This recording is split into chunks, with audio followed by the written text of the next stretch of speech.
Mateo 7:24 dice el Señor: cualquiera pues que me oye estas palabras y las hace, le compararé a un hombre prudente que edificó su casa sobre la roca.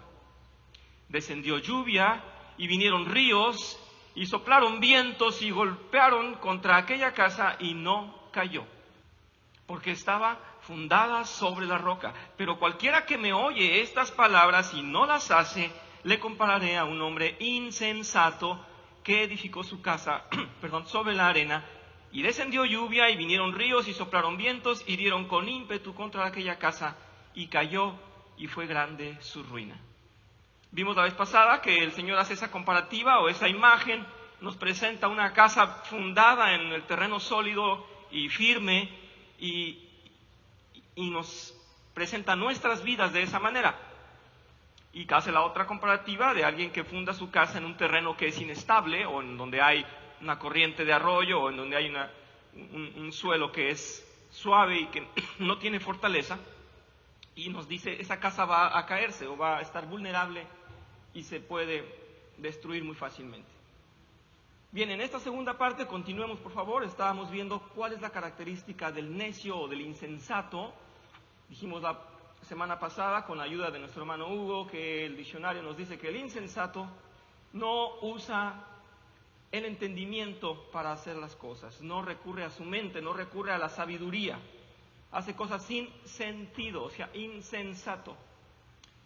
Y decíamos que la mayoría de nosotros tendemos a ser insensatos porque nuestra humanidad, por seguir a nuestra carne, hace lo que mejor le parece, ¿verdad? Sin consultar la palabra de Dios. Bien, vamos a seguir leyendo este texto que puse en esta segunda parte para ustedes. Puse así: podríamos interpretar el viento como ataques concretos de Satanás, ¿verdad? Esto que dice aquí: vino la lluvia, soplaron los vientos. Dice, el diablo tiene muchas formas diferentes, ¿verdad? Tiene formas diferentes de atacarnos, y en la Biblia se le atribuye el dominio del viento. ¿Alguien recuerda esto? Lo dice aquí en Efesios. Les quiero aclarar que hay dos versiones. En unas versiones lo ponen como el que vive en la oscuridad, como el que domina la oscuridad, y en otras versiones, la más conocida, habla del viento.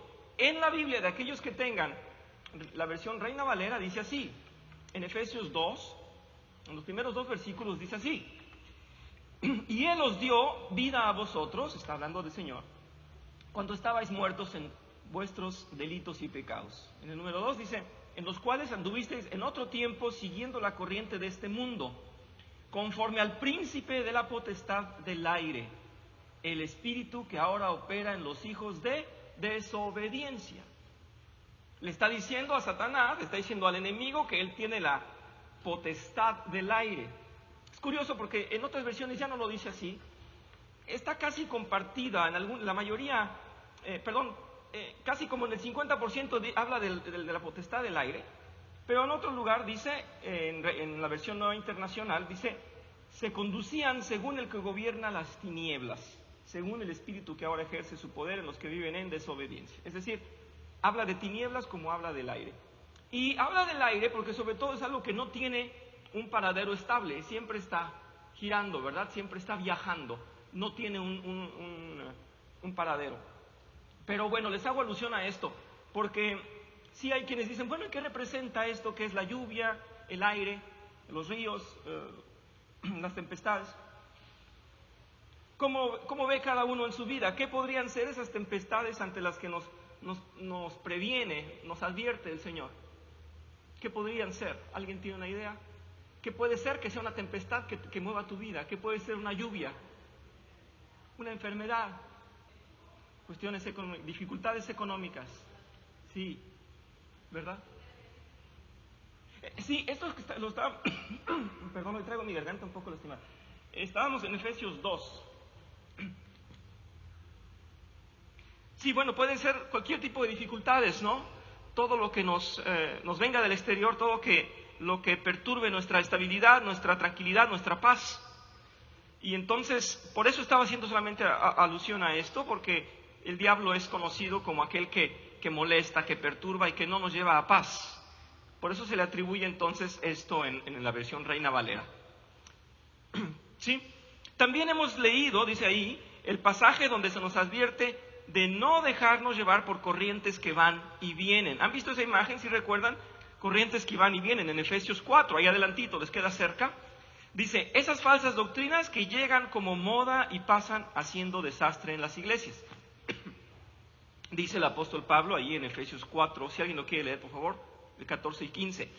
Sí, esto viene a confirmar lo que dijo el Señor. Si ustedes están a la intemperie, ustedes van a estar llevados por olas que van y vienen, y esas doctrinas los van a llevar a lugares que no son buenos. Fundamentense en, dice aquí, en la cabeza, que es Cristo. Voy a seguir leyendo, dice, el enemigo se puede hacer pasar por ángel de luz y citar la Biblia.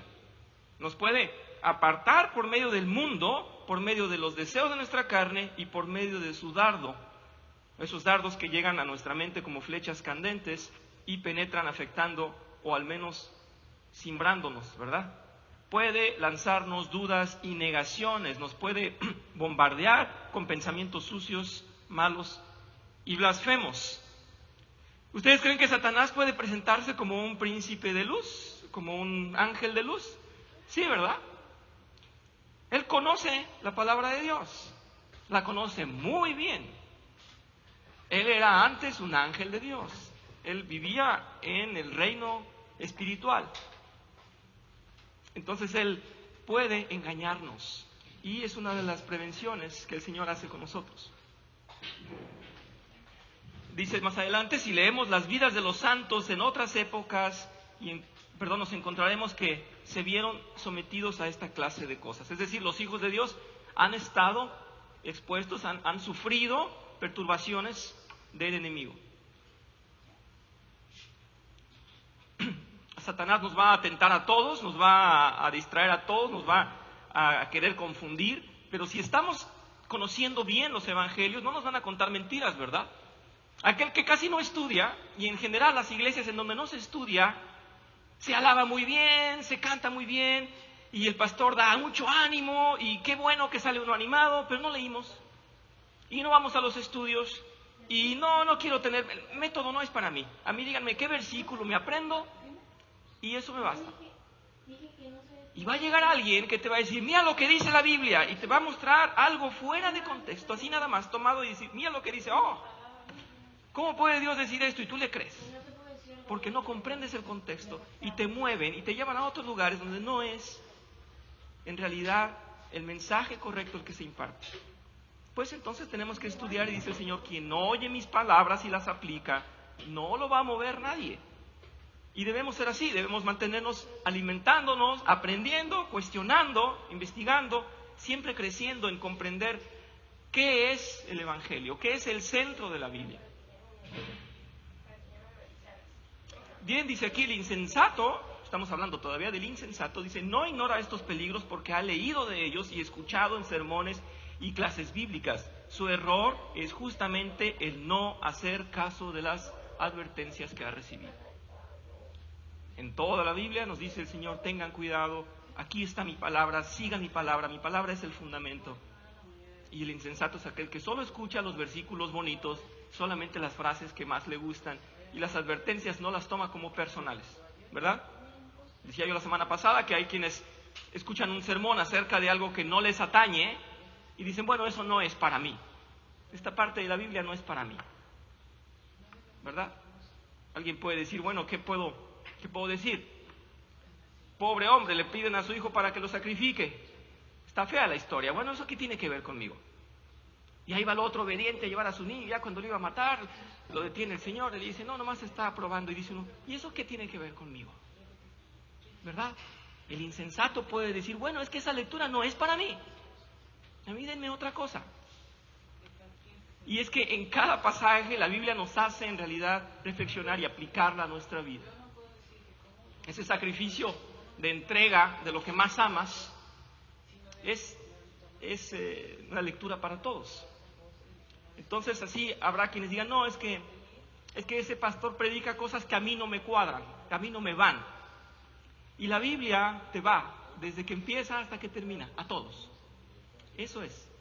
Eso es. Pero sí hay pastores que